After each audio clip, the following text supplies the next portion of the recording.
The Praxic Blade, or better known as the lightsaber, is the newest exotic weapon introduced inside of Destiny 2 alongside the Renegades expansion. It is the second ever special ammo sword introduced inside of Destiny, and is the first ever to be in the kinetic slot. It is highly customizable, much like a crafted exotic, and has some unique features no other sword offers. Today, we're going to talk about how I feel you should be building into the Praxic Blade and how to get the most out of it, as well as a very quick, brief overview as to what the Praxic Blade has to offer. Before we do, please consider liking the video and subscribing, as it really helps a small channel like this one, as well as checking out the Twitch channel linked down in the description under the exact same name. To start, we'll go over how you should be setting up the sword itself. Like stated previously, it has customization options rivaling that of crafted exotics, but instead of small stat differences between barrel and mag perks, there are actual noticeable differences between your choices. We'll start with forms. There are 3 different forms to choose from, which affect stats on the weapon as well as how it regenerates ammo passively. The 2 available before the dungeon releases this weekend are Balanced Form, which focuses on offense and defense, granting ammo on rapid final blows and starting health regen. Then there's Defensive Form, which will grant ammo when blocking an attack, as well as increased damage for a short time if you block an attack right after putting your guard up. Between these 2, it's very much build dependent. I tend to use Defensive Form for builds dedicated to the Praxic Blade, which we'll go over in a minute, but for setups that don't require you to block at all, I would stick with Balanced Form. Though, I do believe that inside of higher difficulty environments, like the new Grandmaster Vanguard alerts, the Defensive Form is going to be much easier to regenerate that ammo rather than requiring rapid final blows. For blade focus, there's what appears to be a potentially overwhelming amount of options at first, but there's a few with 3 different tiers of the same stat change that the lower tiers disappear once you get the better version of it. All of these are pretty minor stat changes that I don't believe are really ever going to make or break a build with this sword. So far, I have been using Forceful Blade, which increases impact by a small margin. Next is the Power Core, which applies an elemental debuff based on your equipped super. All of these debuffs are the same between cores, but how they're applied is where these cores differ. One core will apply these debuffs on light attacks, the other on reflect damage, and the final, which is tied to the dungeon, is applied on sword throw. My current choice is on reflect damage, though I feel for any builds that are not dedicated to the Praxic Blade and you simply have this equipped as just a strong neutral game weapon, the thrown attack core will be the most used. Finally, we have catalysts. 3 of the catalysts that are available right now are tied to the Fire and Ice mission, which is the mission that you acquire the Praxic Blade from, and the 4th is tied to somewhere in the dungeon.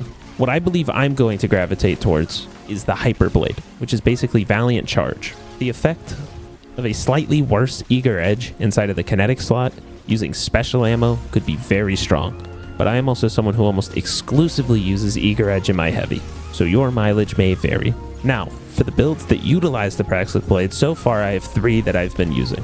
Kind of 3. 2 are on Titan, and rather unsurprisingly, it's Strongholds. The bullet reflection on the Praxic Blade is the first time inside of Destiny history the deflect damage has actually been good, like at all.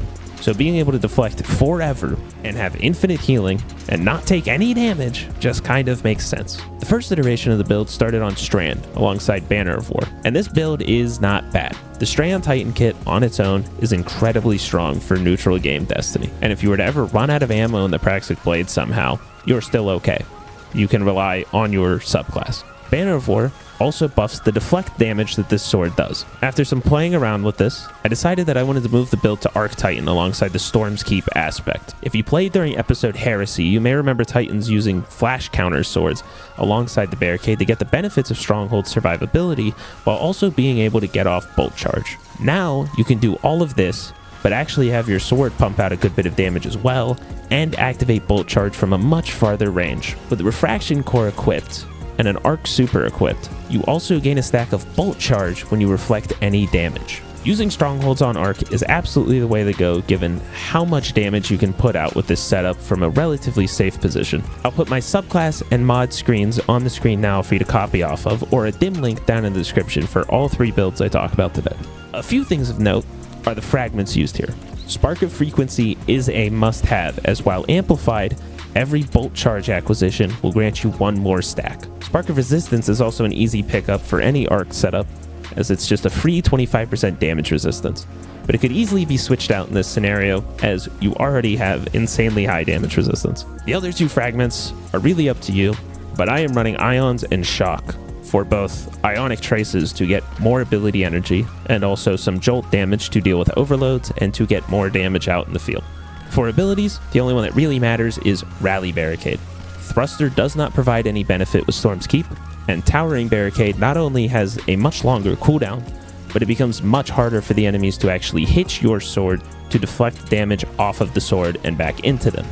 What I noticed works best is when placing the barricade to turn around and place the barricade away from the enemy. So when you are, quote, behind it, you are in between the enemy and your barricade. Not only will your barricade get shot less, but it will be easier for the enemies to actually hit your sword and deflect damage rather than it just hitting your barricade.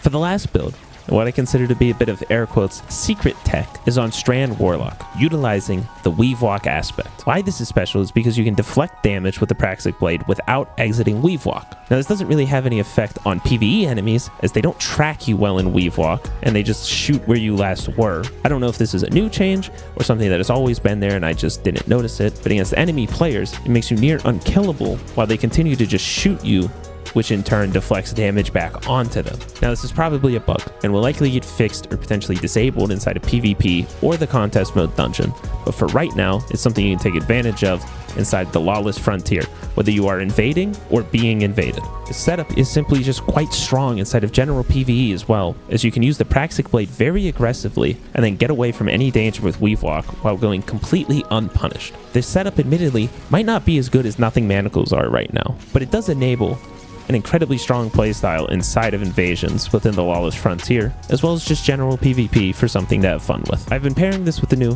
Suffusion exotic helmet, which gives desperately needed healing to the Strand Warlock kit. I'm still fully working out how I want this subclass and stat setup to be, as I don't have a full set of tier 5 armor on my Warlock yet, but I'd aim for as close to 100 melee and grenade as possible, with weapons and super being stats to push past 100. Class is also something worth putting some points into, since Suffusion makes your rifts suspend enemies, which in turn heals you. The recently buffed Doxia could also be a good pick for this setup. The Weave Walk uses your melee charges, and so does Doxia. So in order to keep melee energy up, I would consider using Weaver's Trance to suspend enemies and then take the melee energy once they die, and not just use your melee. I'll throw my current subclass and mod menus up on screen so you can copy off of it, as well as dim links in the description. Otherwise, in my opinion, the Praxic Blade can just fit into any build that doesn't really require a specific weapon or exotic to make function. This is an incredibly strong neutral game exotic in its current state that can kind of just fit anywhere, similarly to things like Mint Retrograde, Choir of One, or even back in the day, Witherhoard. Though I'm not sure how Witherhoard is really holding up these days. I haven't played any Hunter yet since Renegades has come out, so I'm not sure if I missed a good setup over there on Hunters. But if you've been using one, be sure to put it down in the comments. With all that being said, I think that's all for today. Thank you for watching the video, especially if you made it this far. And be sure to like, sub, and share the video, as all those really help the channel grow. As well as leave a comment down below if there's a specific exotic or subclass you want turned into a build, and I'll see what I can make happen. Either way, have a great day, and I'll see you when I see you.